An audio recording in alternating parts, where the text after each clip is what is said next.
Boiler ఉన్న door ఫోర్స్ఫుల్గా బయటికి రావడం జరిగింది.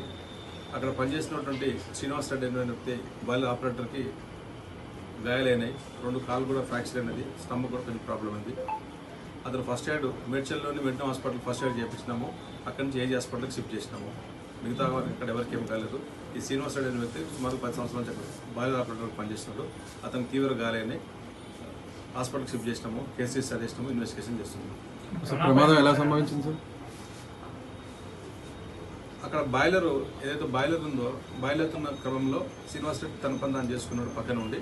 దానికి ఉన్నటువంటి డోర్ ఫోర్స్ఫుల్గా సడన్గా బయటికి రావడం వల్ల దాంట్లో ఉన్నటువంటి ఆ స్టీమ్ అంతా కూడా బయటకు వచ్చి అతనికి ప్రమాదం కావడం జరిగింది. ప్రస్తుతం శ్రీనివాస్ రెడ్డి అయితే మాట్లాడుతున్నాడు. ఇంకా అడ్వాన్స్ ట్రీట్మెంట్ కోసం ఏజీ హాస్పిటల్కి షిఫ్ట్ చేయడం జరిగింది. ఇంకెవరికి గాయాలేదు? ఇంకెవరికి కాలేదు.